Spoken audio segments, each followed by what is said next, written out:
wabarakatuh. Perkenalkan, nama saya Aulia Putri Febina Gobel. Saya Putri Neshila Harun. Saya Keisha Naila Pandialang. Saya Tri Transigani. Saya Naila Septiasa Bauta. Saya Farela Parao. Saya Jakaria Jefferson Wolok. Saya adalah Brian Sarau. Kami dari Reporter Cilik dari SMA Negeri 3 Gorontalo akan mewawancarai pihak-pihak yang bersangkutan seputar dengan mengidentifikasi korban tenggelam tanpa identitas.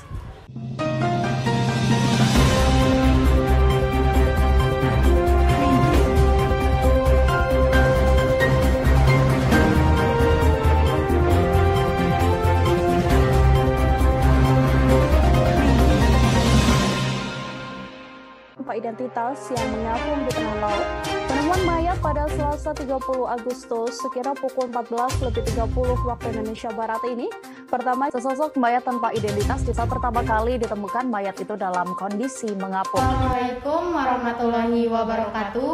Kami reporter cilik dari SMA Negeri 3 Kota Gorontalo Akan mewawancarai Bapak Yunus Hiba selaku narasumber kami seputar korban tenggelam tanpa identitas. Oke, perkenalkan nama saya Tri Transigani dengan rekan saya Keisha Naila Pandialang. Baik, pertanyaan saya yaitu upaya apa yang akan pihak kepolisian lakukan jika menemukan mayat tanpa identitas? Akan dilanjutkan oleh rekan saya. Baik, pertanyaan saya yaitu apa saja hal yang mungkin bisa berdampak pada pihak kepolisian atas penemuan mayat tersebut? Terima kasih atas pertanyaan yang diberikan. Ini yang pertama, upaya yang akan pihak kepolisian lakukan jika menemukan mayat yang tidak memiliki identitas. Yang kedua, apa saja yang mungkin bisa berdampak pada pihak kepolisian.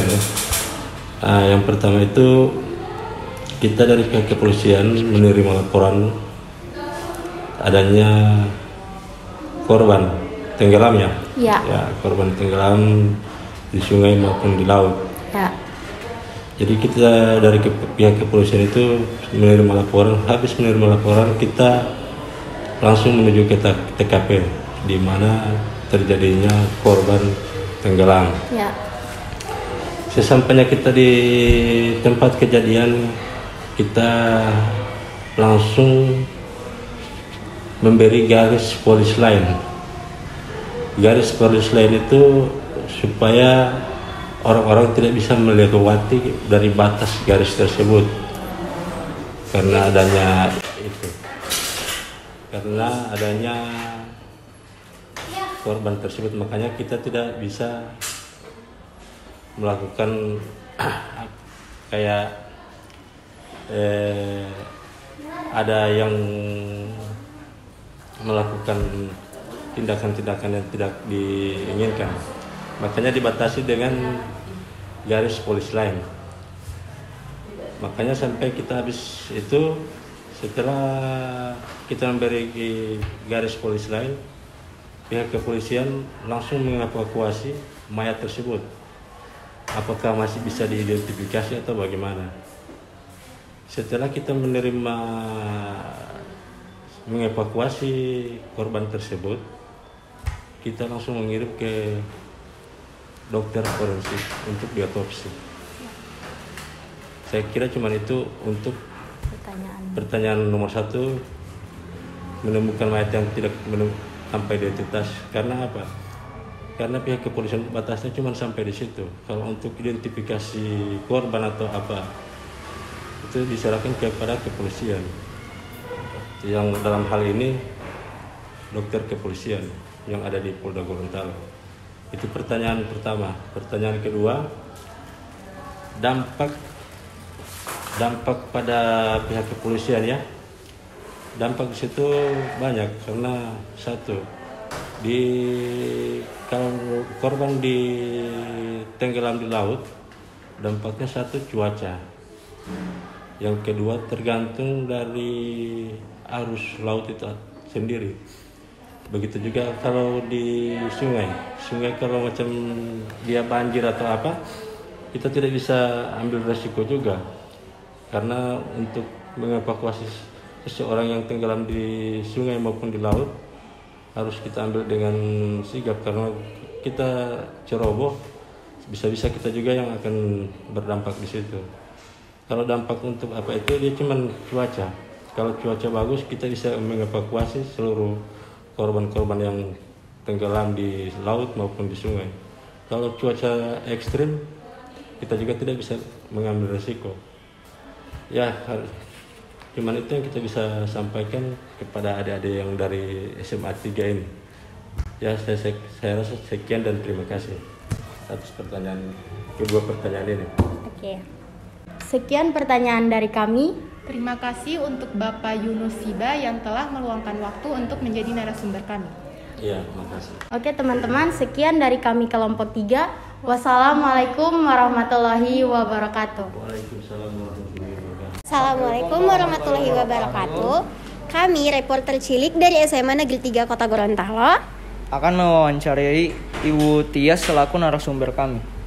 Seputar korban tenggelam tanpa identitas. Baik, perkenalkan nama saya Aulia Putri Febuna Gobel dengan rekan-rekan saya. Nama saya Zakarias Jefferson Wolok. Nama saya Kaliki Nursidak. Pertanyaan pertama saya yaitu langkah awal apa yang akan dilakukan para dokter untuk mengidentifikasi korban tanpa identitas. Pertanyaan lainnya akan dilanjutkan oleh rekan-rekan saya. Pertanyaan kedua, kira-kira memakan waktu berapa lama pada saat proses otopsi korban dilakukan? Pertanyaan ketiga, apakah dapat melakukan otopsi, mayat akan dapat dikonfirmasi dengan akurat? Terima kasih. Pertama itu langkah awal apa untuk identifikasi? Kalau dia tanpa identitas, ya pasti kita akan kesulitan. Pasti yang akan ditanyai pertama itu orang yang membawa mayat itu ke sini. Itulah yang pasti pertama ditanyakan. Kalau dia dibawa oleh keluarga, otomatis kita akan dengan mudah untuk identifikasi. Cuman kalau dia betul-betul mayat tidak ada identitas, kita minta bantuan dari kepolisian untuk mencari identitas mayat tersebut dengan ciri-ciri yang ada di mayat itu.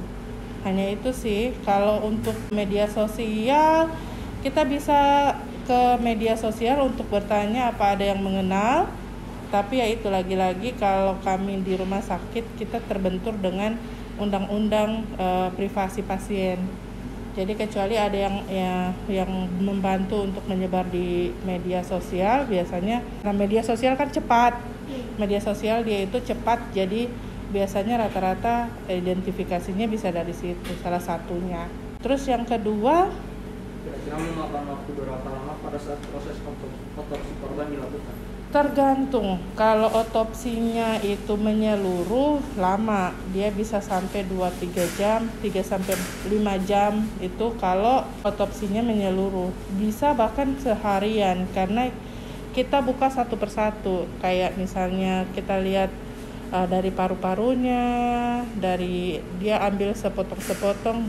Gunanya untuk apa? Gunanya untuk melihat dia betul-betul mati wajar atau mati dibunuh, kan bisa dilihat dari situ. Terus yang ketiga, melakukan otopsi apa mayat bisa dikonfirmasi dengan akurat apanya dulu. Kalau identitas ya pasti tidak. Kalau yang ditanya adalah apa dia penyebab kematian bisa dikonfirmasi, iya. Penyebab kematian bisa dikonfirmasi lewat otopsi. Jadi bisa dilihat dari itu yang tadi saya bilang masing-masing. Kalau kita lihat dia tenggelam di sungai, kita bisa lihat dari paru-parunya terisi air atau tidak. Itu bisa dilihat dia meninggal sebelum masuk ke sungai atau bisa meninggal gara-gara tenggelam di sungai. Itu beda. Jadi kita bisa konfirmasi akurat penyebab kematiannya. Begitu. Ya? Oke, baik. Sekian dari pertanyaan kami. Terima kasih untuk Ibu Tias yang telah meluangkan waktu untuk kami. Untuk menjadi narasumber kami. Oke teman-teman, sekian dari kami kelompok 3. Wassalamualaikum warahmatullahi wabarakatuh. Assalamualaikum warahmatullahi wabarakatuh. Kami reporter cilik dari SMA Negeri 3 Kota Gorontalo. Kami mewawancarai Bapak selaku narasumber kami seputar korban tenggelam tanpa identitas. Baik, perkenalkan nama saya Putri Nesila Harun dengan rekan saya Farela Parao. Baik, pertanyaan saya yaitu apakah korban kematian yang tidak diketahui identitasnya bisa dibuatkan akta kematian oleh Dukcapil? Bisa. Jadi caranya begini.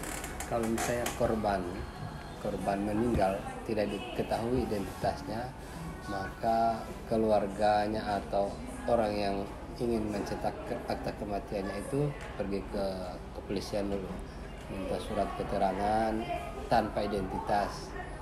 Nah, makanya kalau misalnya sudah ada keterangan dari kepolisian, itu langsung dibawa ke Capil, dicetak dokumennya. Apa saja syarat-syarat pembuatan akta kematian bagi korban kematian tanpa identitas? Syaratnya cuma satu, jadi ada surat keterangan dari kepolisian. Gitu. Kalau ada surat keterangan dari kepolisian, kita akan cetak dokumennya. Sekian pertanyaan dari kami. Assalamualaikum warahmatullahi wabarakatuh. Waalaikumsalam. Assalamualaikum warahmatullahi wabarakatuh. Waalaikumsalam. Kami reporter cilik dari SMA Negeri 3 Kota Gorontalo akan mewawancarai Bapak Sofyan selaku narasumber kami seputar korban tenggelam tanpa identitas. Perkenalkan, nama saya Nela Sepita Sabauta dan rekan saya Adalah Priansa Rauf. Oke. Baik, pertanyaan dari saya yaitu perkiraan paling lama berapa hari untuk pencarian korban yang tenggelam di laut sampai benar-benar dinyatakan hilang? Terima kasih. Kalau korban tenggelam itu biasanya 14 hari, itu setelah 14 hari kita nyatakan hilang. Tapi itu yang berkompeten nantinya dari Basarnas dan BPBD yang menyatakan. Jadi BPBD Kabupaten Kota itu melakukan pencarian, batas waktunya 14 hari. Setelah itu jika ada tanda-tanda lagi, kita akan melakukan pencarian ulang. Tapi kalau sudah tidak, berarti 14 hari berhenti untuk pencarian. Ya. Oke. Pertanyaan selanjutnya akan ditanyakan oleh rekan saya. Pertanyaan saya yaitu kira-kira berapa meter jarak yang paling jauh saat pencarian korban tenggelam? Kalau jarak, kami pernah melakukan pencarian sampai ke Olele, dari sungai ini sampai ke Olele karena kemungkinan korbannya hanyut. Kalau korbannya di seputar pelabuhan itu dalam. Itu ada, kalau di pelabuhan itu saya berapa kali menyelam itu kedalaman 40 aja belum sampai di dasarnya. Gitu. Kalau di depan pelabuhan itu paling 15 meter sampai 20 meter. Tapi kalau setelah ke arah tengah sedikit itu sudah lebih dari 40. Sekian pertanyaan dari kami. Terima kasih untuk Bapak Sofyan yang telah meluangkan waktu untuk menjadi narasumber kami. Ya. Oke, teman-teman, sekian dari kami kelompok 3. Wassalamualaikum warahmatullahi wabarakatuh. Sekian video wawancara dari kami kelompok 3. Semoga bisa menambah wawasan bagi kita semua. Wassalamualaikum warahmatullahi wabarakatuh. Bye-bye. But only if you listen to me. Vlog, welcome to my guys. Inside